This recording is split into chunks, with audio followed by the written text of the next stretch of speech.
अण्णासाहेब पाटील आर्थिक विकास महामंडळाचे अध्यक्ष नरेंद्र पाटील यांनी आज कोल्हापुरात पत्रकारांशी संवाद साधला। त्यांनी अण्णासाहेब पाटील आर्थिक मागास विकास महामंडळाच्या योजनेच्या माध्यमातून आजपर्यंत राज्यात 1,03,366 लाभार्थ्यांना 8,680 कोटींचं कर्ज उपलब्ध करून देत मराठा उद्योजक निर्माण करण्यात आले असून त्यापैकी महामंडळानं 860 कोटी रुपये व्याज परतावा दिला असल्याचं सांगितलं। महामंडळाच्या योजनांच्या माध्यमातून कोल्हापूर जिल्ह्यात 15,080 एवढे लाभार्थी असून 1,336 कोटी रुपयांचं कर्ज विविध बँकांना वितरित केलंय। त्यापैकी महामंडळानं 149 कोटीपेक्षा जास्तीचा व्याज परतावा दिलाय। शासनाच्या विविध विभागांचे अधिकारी, राष्ट्रीयकृत सहकारी बँकांचे प्रमुख, महामंडळांचे व्यवस्थापकीय संचालक, अधिकारी, कर्मचारी, लोकप्रतिनिधी यांच्या सहकार्यामुळे हे शक्य झाल्याचं अण्णासाहेब पाटील आर्थिक विकास महामंडळाचे अध्यक्ष नरेंद्र पाटील यांनी सांगितलं।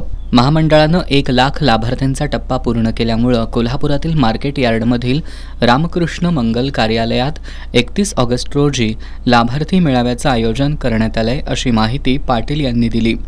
जिल्ह्यातील सर्व मराठा बांधव आणि मराठा उद्योजक यांच्यापर्यंत ही योजना पोहोचावी, तसंच राज्यात मराठा उद्योजक घडावेत या उद्देशानं या जिल्हास्तरीय लाभार्थी मेळाव्याचं आयोजन केल्याचं त्यांनी सांगितलं।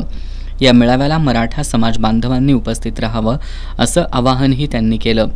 कर्ज देताना राष्ट्रीयकृत बँकांनी तारण मागितल्यास महामंडळाकडे तक्रार करावी असं आवाहनही पाटील यांनी केलं। की आपण 10:30 वाजता 31 तारखेला कार्यक्रमाला उपस्थित राहावं।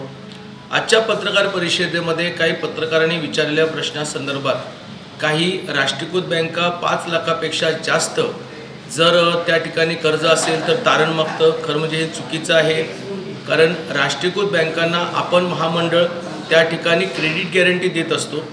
क्रेडिट गॅरंटीची जी फीज असते ती महामंडळ त्या लाभार्थ्यांना परतावा परत देत असते।